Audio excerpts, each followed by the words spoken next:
Aujourd'hui, nous allons travailler sur deux points particuliers d'un système centré. Ce sont les points nodaux. Ces points sont notés N et N'. Ils sont situés sur l'axe optique tel que tout rayon incident dont la direction passe par N émerge parallèlement à lui-même dans une direction passant par N'. On peut noter que la distance entre les points nodaux N et N' est la même qu'entre les points principaux H et H'.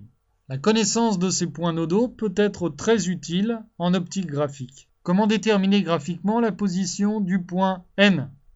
Nous allons voir une méthode permettant de déterminer facilement, graphiquement, la position du point N. On déduira la position de N' à partir de la position du point N, sachant que N' est égal à H'. Pour déterminer la position de N, on place un foyer secondaire φ de façon aléatoire sur le plan focal objet du système. On trace un rayon incident parallèle à l'axe optique dont la direction passe par φ. On trace le rayon émergent correspondant. On sait que tout rayon parallèle à l'axe optique émerge en passant par F'. On trace enfin un rayon incident parallèle au rayon émergent que nous venons de déterminer, dont la direction passe également par φ. Ce rayon coupe l'axe optique en N. Considérons un système centré convergent où le point principal H se trouve devant le point principal H'. Plaçons un foyer secondaire objet φ.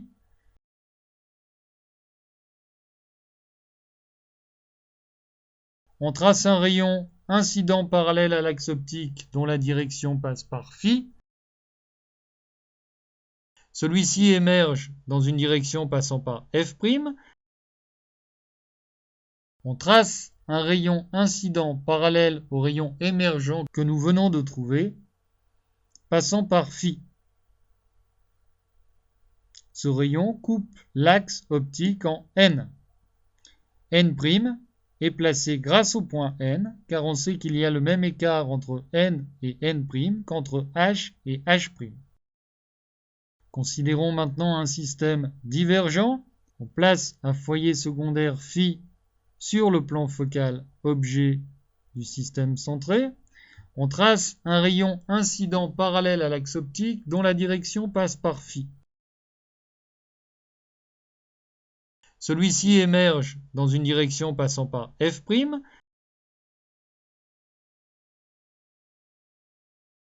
On trace un rayon incident parallèle au rayon émergent que nous venons d'obtenir, dont la direction passe par φ.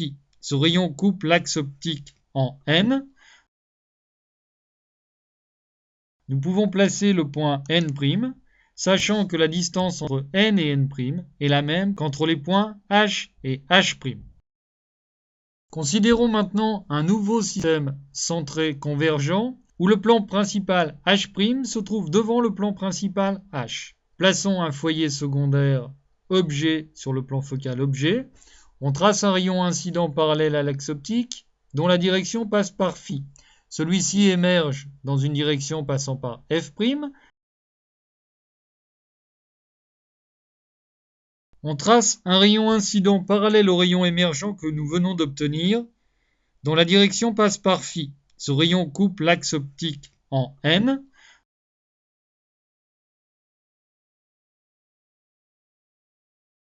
Le point N' peut être placé en respectant le fait que la distance entre N et N' est même qu'entre les points H et H'.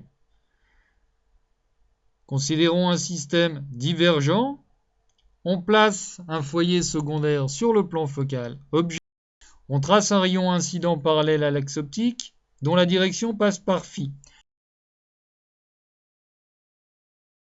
Celui-ci émerge dans une direction passant par F' avec un changement de direction sur le plan H'. Traçons maintenant un rayon incident parallèle au rayon émergent que nous venons d'obtenir, dont la direction passe par φ.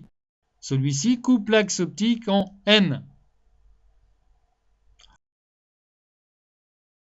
Le point N' peut être déduit de la position de N, sachant que la distance entre N et N' est la même qu'entre H et H'.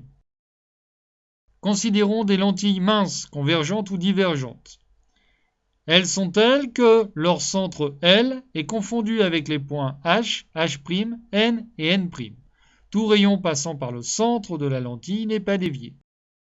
Cette règle n'est plus valable si les lentilles baignent dans deux milieux différents. Considérons maintenant des dioptres sphériques. Commençons par un dioptre concave. Celui-ci est caractérisé par son sommet, S, et le centre de son rayon de courbure, C. Les points H et H' sont confondus avec le sommet S du dioptre. Les points N et N' sont confondus avec le centre de son rayon de courbure, C. Tout rayon passant par C n'est pas dévié. Considérons maintenant un dioptre sphérique convexe. H et H' sont toujours confondus avec S. N et N' sont toujours confondus avec le centre du rayon de courbure C. Attention, celui-ci est maintenant situé à droite. Tout rayon passant par C n'est pas dévié. Merci de votre attention. À bientôt.